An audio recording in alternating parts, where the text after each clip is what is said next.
Hello दोस्तों, स्वागत है आपका अपने YouTube channel Rohit Goswami law classes में। आज हम आपको कराने वाले हैं एलएलबी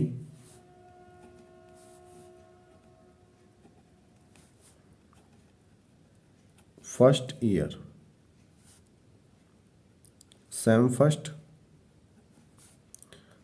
का पेपर है हमारा फिफ्थ, जिसका कोड है हमारा 1005, जिसे हम बोलते हैं कॉन्ट्रैक्ट,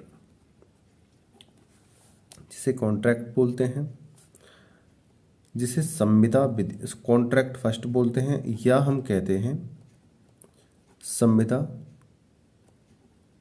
विधि के सिद्धांत। इस नाम से भी इसे जाना जाता है, ठीक है। और फर्स्ट फर्स्ट इसलिए बोलते हैं, इसका सेकंड पार्ट हमारा सेकंड सेम में आएगा।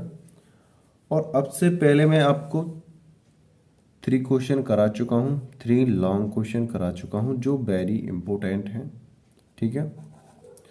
अब है ये हमारा 4th क्वेश्चन, और ये भी इंपॉर्टेंट क्वेश्चनों में से एक ही है। भारतीय संविदा अधिनियम 1872 के अंतर्गत नाबालिग के संविदात्मक दायित्व की विवेचना कीजिए। भारतीय संविदा अधिनियम 1872 के अंतर्गत नाबालिग के संविदात्मक दायित्वों की विवेचना कीजिए, ठीक है। दूसरे आ जाते हैं, इसी का जो दूसरा प्रारूप बनता है, दूसरा जो मतलब क्वेश्चन बनता है इसमें, नाबालिग अल्पवयस्क वैध संविदा करने में अक्षम होते हैं, विवेचना कीजिए। इसकी ये हैं हमारे 2 क्वेश्चन। अच्छे से पढ़ लेना है, अच्छे से देख लेना है, ठीक है। हम आपको फिर बता रहे हैं, आपको जब पेपर करने के लिए आए, पेपर को करने से पहले आपको उस पेपर को कम से कम 2 टाइम अच्छे से रीड करना है। पेपर को कम से कम 2 टाइम अच्छे से रीड करना है। कितने टाइम? 2 टाइम। 2 टाइम रीड करने के बाद हमें आगे चलना है, ठीक है। चलते हैं अपने प्रश्न पे। प्रश्न पढ़ लिया है, प्रश्न के आंसर पे हम चलते हैं, और जहां जहां मैं हाइलाइटर चलाऊं आपको उतना उतना रेडी करना है। नाबालिग के संविदात्मक दायित्व है। भारतीय वयस्कता अधिनियम 1875 के अनुसार प्रत्येक वह व्यक्ति जिसने 18 वर्ष की आयु पूरी कर ली है बालिग हो जाता है, परंतु यदि किसी व्यक्ति की देखरेख कोर्ट ऑफ वार्ड्स द्वारा की जाती है तो ऐसी दशा में 21 वर्ष की आयु पूरा करने वाला बालिग माना जाएगा। ऐसी दशा में 21 वर्ष की आयु पूरी करने तक एक व्यक्ति नाबालिग माना जाता है, ठीक है। यहाँ पे क्या कहा गया है कि जब तक कोई व्यक्ति 18 वर्ष की उम्र पूरी नहीं कर लेता है तब तक वह बालिग नहीं होता है, और तब तक वह कोई संविदा नहीं कर सकता है। लेकिन अगर वह सरकारी सुरक्षा में है, कानूनी देखरेख में बड़ा हुआ है, तो वह उम्र बढ़कर 21 वर्ष हो जाती है। 21 वर्ष तक की उम्र पूरी ना हो जाती तब तक वह ना तो कोई संविदा कर सकता है, और उसके द्वारा कोई संविदा अगर की भी जाती है तो वो मान्य नहीं होती है, ठीक है। धारा 10 के पहले हम इस पर हाइलाइटर कर देते हैं, ठीक है, जिससे आप जो है इसे समझ पाओगे कि हमें कितना कितना प्रश्न क्वेश्चन अपना रेडी करना है, ठीक है। क्वेश्चन को रेडी करने से पहले आपको एक बात बता देना, वाइट पेज आपको ले लेना है, पेन ले लेना है। आपको इम्पोर्टेंट जो अभी मैंने इससे पहली वाली वीडियो में जो मैंने बताया था हमें नोट्स कैसे बनाने होते हैं। नोट्स का मतलब ये नहीं है कि हमें सारी चीज़ हूबहू उतार देनी है, सॉरी ये ज़्यादा आगे हो गया है। धारा 10 के अनुसार प्रत्येक पक्ष को संविदा करने के योग्य होना चाहिए। धारा 10 जो कह रही है वो क्या कह रही है? धारा 10 के अनुसार, सेक्शन 10 के अनुसार प्रत्येक पक्ष को संविदा करने के योग्य होना चाहिए। धारा सेक्शन 11 यह घोषित करती है कि नाबालिग संविदा करने योग्य नहीं है, किंतु दोनों में से कोई भी धारा यह स्पष्ट नहीं करती है कि यदि कोई अल्पवयस्क संविदा करे तो ऐसी संविदा उसकी इच्छा पर शून्यकरणीय होगी या शून्य। यह कोई मतलब ये तो कह रहे हैं कि नाबालिग कोई संविदा तो नहीं कर सकता, लेकिन ये नहीं कह रहे कि वो शून्य करणीय है, होगी या शून्य होगी। ये कोई नहीं बता रहा है कि भाई ये तो बताओ कि संविदा शून्य है, लेकिन शून्य करणीय है क्या, क्या है। ना तो धारा 10 बता रही है, ना इसमें देखते हैं ये वाली हमें उतारनी। जब हम अपना देखो हमें कैसे उतारना है, ये वाला हमें पॉइंट उतार के ये वाला, फिर एक लाइन छोड़ के फिर ये उतारना है अनुसार। अनुसार के बाद फिर अगली लाइन से हमें ये सब चीज़ें लिखनी है, फिर एक लाइन छोड़ के हमें ये 10 वाला करना है, फिर अगली लाइन में 11 वाला पॉइंट डालना है। ठीक है, इन पे सेक्शन 10 और सेक्शन 11 पे अलग अलग लाइन लेनी है हमें। ठीक है ना, ये ही तो फायदा होता है जब मैं अपने हाथ से बना के प्रिपेयर करके आपको देता हूं, तो उसमें ये भी होता है कि हमें किस प्रकार लिखना होता है। ठीक है, किंतु दोनों में से कोई भी धारा मतलब 10 और 11 में स्पष्ट नहीं करती कि यदि कोई अल्पवयस्क यानी कम उम्र का संविदा करे तो ऐसी संविदा इच्छा पर शून्य करणीय होगी या शून्य। यह विवाद अंतिम रूप से, मतलब इसके लिए मतलब यह शून्य होगी या शून्य करणीय होगी, इच्छा पर शून्य करणीय शून्य होगी, यह विवाद अंतिम रूप से मोहिरी बीबी बनाम धर्मोदास घोष में खत्म हो गया।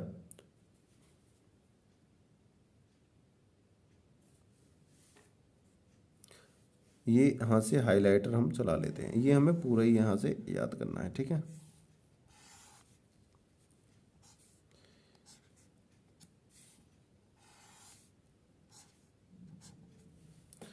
में खत्म हो गया, जिसमें प्रीवी काउंसिल का निर्णय देते हुए सर फॉर्ड नॉर्थ ने कहा कि धारा 11 को देखते हुए हम पूर्ण विश्वास से कह सकते हैं कि संविदा अधिनियम संविदा के पक्षों का सक्षम होना जरूरी समझा जाता है, और स्पष्ट रूप से कहता है कि जहां व्यक्ति अव्यक्तता के कारण अक्षम है, वहां इस अधिनियम के अंतर्गत संविदा के शून्य करणीय और शून्य होने का प्रश्न तभी उठता है जब संविदा अधिनियम के अंतर्गत कोई संविदा किया गया हो। यह प्रश्न नाबालिग के विषय में तो उठ ही नहीं सकता। इस निर्णय के बाद इस कथन पर कभी संदेह नहीं किया गया कि नाबालिग का संविदा पूर्ण रूप से शून्य होता है। ठीक है, ये वाली बात हमको पूर्ण रूप से याद कर लेनी है, इसको तो हमें छोड़ना ही नहीं है। ठीक है, क्योंकि ये है वेरी वेरी इंपॉर्टेंट, 1 पेज की हमें ये बातें अपने लैंग्वेज में लिखनी है। ठीक है, किस में लिखनी है, अपनी लैंग्वेज में। अगर मैं अपने हाथ से नोट्स बनाता तो अपनी लैंग्वेज आपको प्रिपेयर करके देता, बट हमारे पास टाइम नहीं है। इसमें कहा गया कि जब तक कोई व्यक्ति 21 वर्ष की संविदा उम्र नहीं पूरी करता तो वह संविदा नहीं कर सकता। लेकिन इन्होंने क्या कहा है, सर फोर्ड थॉमस ने, ऐसा कुछ नहीं है। ठीक है, आगे चलते हैं। ये बारी हमें को कम से कम देखो रटना नहीं है, हमें क्या याद करना है ये, और मैं आपको बताई दे रहा हूं। हमें ये जो मेन पॉइंट है, हेडिंग्स हैं, ये तो हमें रटनी है 11 के अनुसार। ठीक है, ये जो यहाँ पे केस लॉ दे रखा है, ये वाला केस लॉ, ये हमें अच्छे से करना है। ठीक है, ये अच्छे से करना है।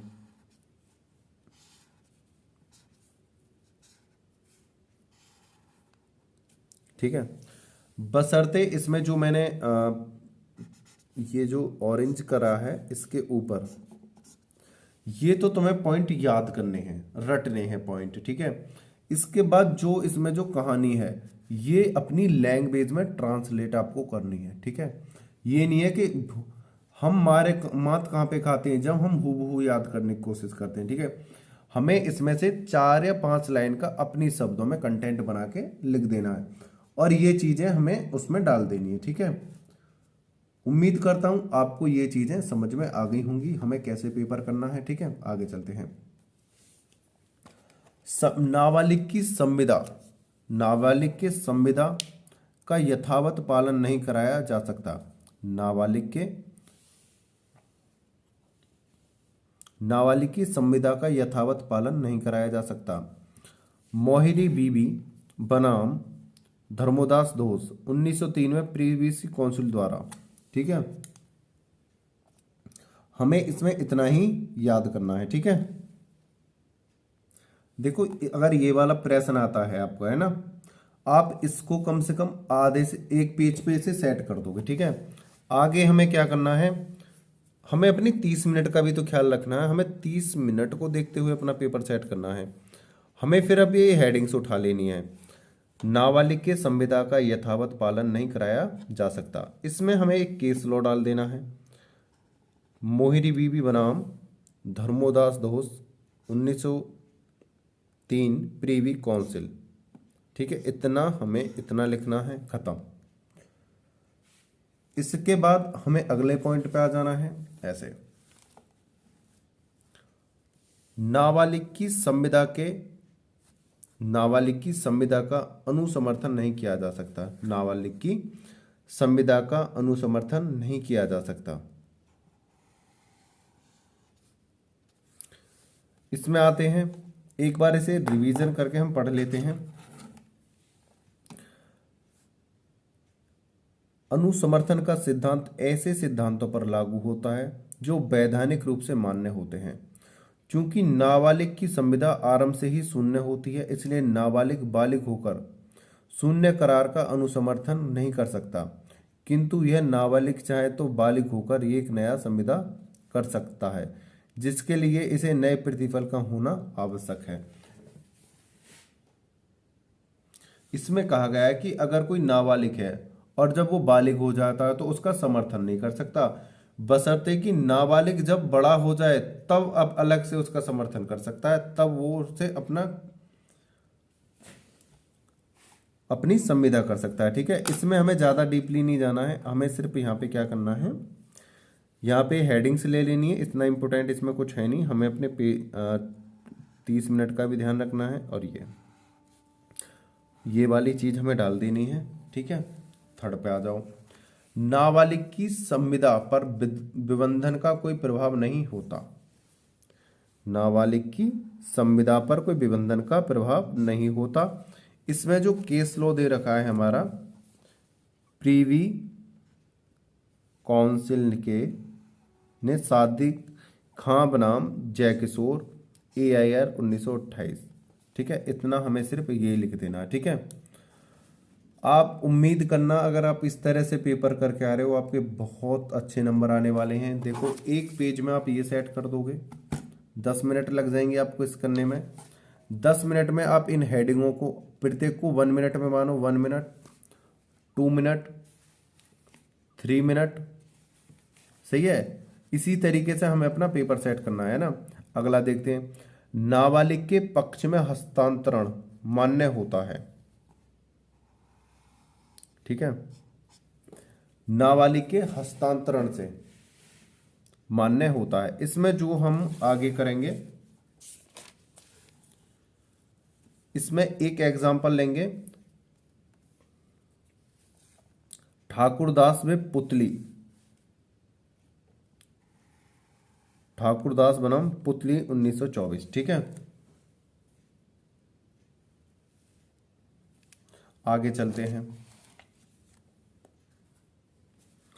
नाबालिग कपटपूर्ण निरूपण द्वारा धन लौटाने के लिए उत्तरदायी नहीं है। नाबालिग कपटपूर्वक निरूपण द्वारा धन लौटाने के लिए उत्तरदायी नहीं है।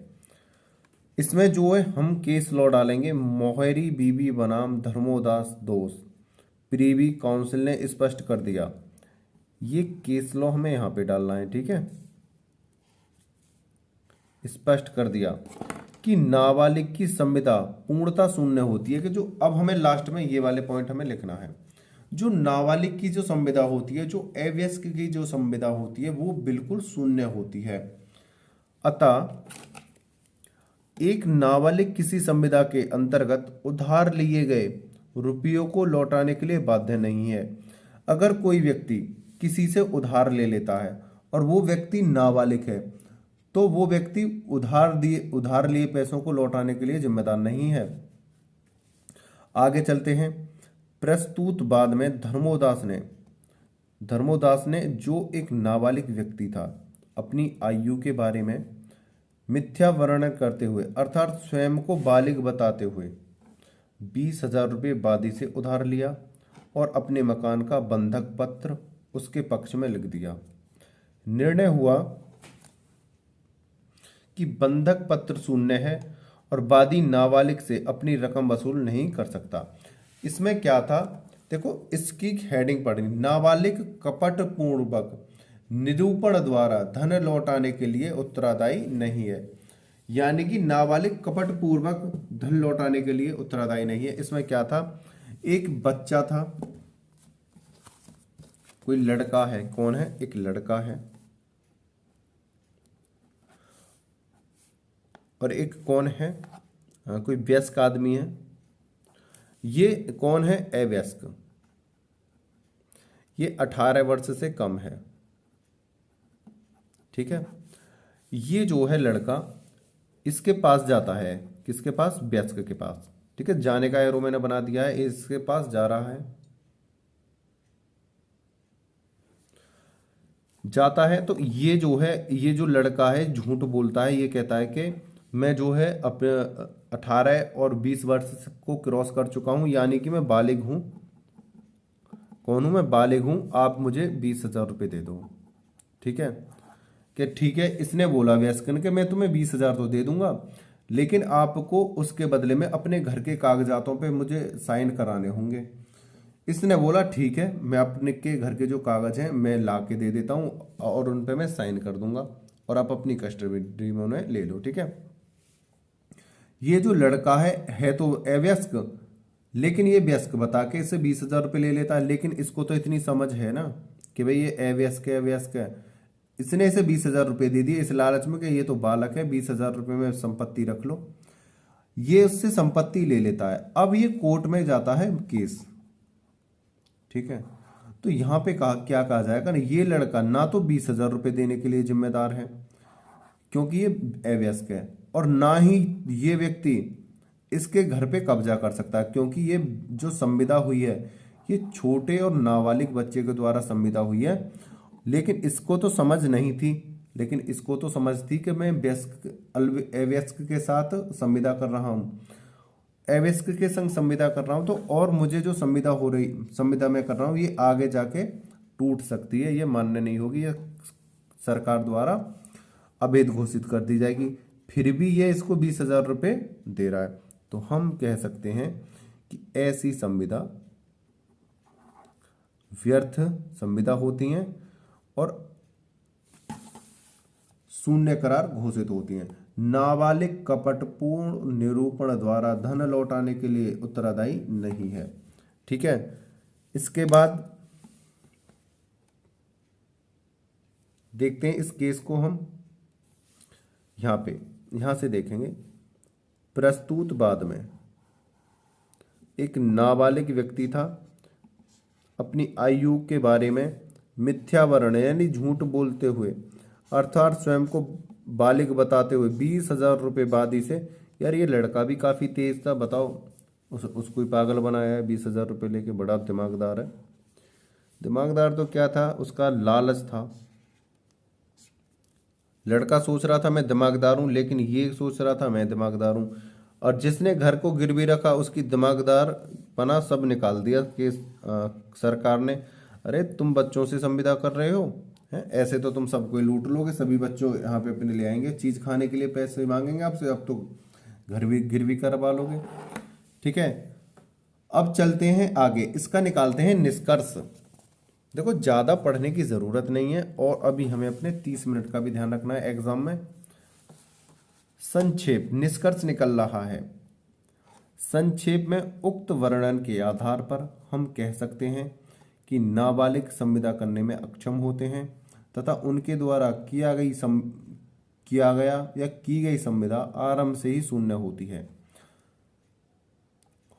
जिसके कारण पक्षों में संविदात्मक दायित्वों का जन्म नहीं होता। अतः यह कहा जाता है कि नाबालिग को उनके द्वारा किए गए संविदाओं का लाभ तो दिया जा सकता है, किंतु उनके हितों के विरुद्ध संविदाओं को लागू नहीं किया जा सकता। इसमें एक चीज क्या कही गई है कि जो अल्पवयस्क होते हैं, मतलब जो छोटे बच्चे होते हैं जिनकी उम्र 18 वर्ष या 21 वर्ष से कम की है, अगर कोई वो संविदा करते हैं तो वो प्रारंभ से ही शून्य होती है। पहले तो क्या होती है, प्रारंभ से ही शून्य होती है। ठीक है, प्रारंभ से शून्य होने के पश्चात उस पर अगर कोई व्यक्ति पैसे या धन संपत्ति खर्च कर देता है उस बच्चे के ऊपर, तो वो है बच्चा उस संपत्ति या धन को देने का जिम्मेदार नहीं होता है। उस पर कोई जोर जबरदस्ती दंड नहीं है कि तुम पैसे को दोगे, मैंने तुम्हें जो पैसा दिया था तुम उसे वापस दोगे। वो पैसे देने के लिए इतने जिम्मेदार नहीं है, क्योंकि पहले इस पे तो हाइलाइटर फैला देता हूँ, आपको पता पड़ जाएगा एक बार पढ़ते हुए। संक्षेप में उक्त वर्णन के आधार पर हम कह सकते हैं कि नाबालिग संविदा करने में अक्षम होते हैं, यानी कि जो नाबालिग होते हैं, जो कम उम्र के बच्चे होते हैं, वो कोई कॉन्ट्रैक्ट या संविदा नहीं कर सकते हैं, वह कोई मोल भाव नहीं कर सकते हैं, वो बेचने या खरीदने की शक्ति उनमें नहीं होती है, शून्य है होता है, जिसके कारण पक्षों में संविदात्मक दायित्वों का जन्म नहीं होता। मतलब जन्म का मतलब यहां से क्या है, तब तक दो व्यक्ति वयस्क नहीं होंगे, दोनों को व्यापार करने की, संविदा करने की, कॉन्ट्रैक्ट करने की समझ नहीं होगी, तब तक ऐसे संविदा दायित्वों का जन्म नहीं होगा, ये अजन्म माने जाएंगे। ठीक है, अतः यह कहा जाता है कि नाबालिगों को उनके द्वारा किए गए संविदाओं का लाभ तो दिया जा सकता है, हालांकि जो उसने पैसे दिए या कोई संपत्ति नाम करी या कोई उसे अलग चीज गिफ्ट दे दिया, उसका उपयोग, उसका लाभ तो नाबालिग उठा सकता है, बशर्ते उसके बदले में जो नाबालिग को पे जो खर्चा करा है उस खर्चे के बदले नाबालिग कुछ नहीं दे सकता, उस पर कोई जोर जबरदस्ती नहीं की जा सकती। ठीक है, नाबालिग को पैसे दे दिए लालच में, उसे दे दिए, लेकिन अब नाबालिग से तुम जोर जबरदस्ती करके पैसे नहीं ले सकते हो, किंतु उनके हितों के विरुद्ध संविदाओं को लागू नहीं किया जा सकता। भाई बच्चों के हितों के विरुद्ध संविदा को लागू नहीं किया जा सकता। ठीक है, हमारा जो पेपर आएगा, पेपर में हमारा जो क्वेश्चन आएगा, जिस तरीके से मैंने आपको ये सेट करना बताया है, आपसे उम्मीद करता हूँ आप उसी प्रकार से सेट करोगे। एक बार इसे मोटा मोटी दिखा देता हूँ। हमें ऐसे करना है, हेडिंग्स बनानी है, फिर हमें ये ऐसे बना देना है, ये वाला बायोडाटा हमें लिख देना है। ठीक है, ये वाला बायोडाटा लिखने के बाद ऐसे हेडिंग्स जिस पे हाइलाइटर ज़्यादा हो रहा है ऊपर, ये अंदर की बातें 3 या 4 लाइनों में अपनी लिख देनी है। फिर आपको headings and cases, headings and cases, heading and case, heading और प्लस केस, ये डालना है सिर्फ हमें। इस वाले में, लास्ट वाले में हमें क्या करना है, हेडिंग्स डालनी है, प्लस हमें केस डालना है, और प्लस इसका हमें एक्सप्लेन कर देना है। ठीक है, जो मैंने अभी आपको ये एक्सप्लेन करके बताया है।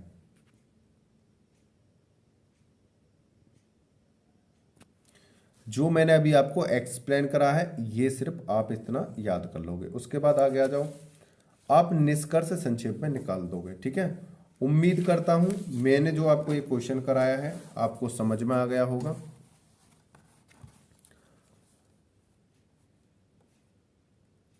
और आपसे एक बात मैं कहना चाहता हूं, अगर आप हमारे YouTube चैनल पर अभी नए जुड़े हो और आपने अभी तक हमारे YouTube चैनल को लाइक, शेयर एंड सब्सक्राइब नहीं किया है और बेल आइकन घंटी को दबाया नहीं है, तो आपसे मैं एक रिक्वेस्ट करना चाहता हूं, प्लीज़ ज़्यादा से ज़्यादा मात्रा में लाइक, शेयर एंड सब्सक्राइब करो और बेल आइकन घंटी को दबा लो, जिससे कि जब भी कोई नई वीडियो आएगी हम तुम्हारे समक्ष लेके तुरंत आ जाएंगे और जिससे आपको तैयारी करने में आसानी हो जाएगी। ठीक है, इसके बाद हम जल्दी ही आपके लिए एक नेक्स्ट और बेहतरीन सा क्वेश्चन तैयार करके ला रहे हैं। आप कड़ी मेहनत करते रहो। अगर आपकी कोई डाउट है तो आप कमेंट करके हमसे पूछ सकते हो, या आपका कोई सुझाव है तो आप अपने कमेंट में हमें बता सकते हो। ठीक है ना, आप सभी का प्यार है, जिसकी दुआ से, आपकी दुआओं से, आपके प्यार से जो मैं इतना कुछ कर पा रहा हूँ, नहीं तो आपके प्यार के बिना मैं कुछ नहीं कर पाता। आप मेहनत करो, मैं आपके साथ हूँ। वीडियो को अंत तक देखने के लिए धन्यवाद। टेक केयर, बाय बाय, जय हिंद, जय भारत।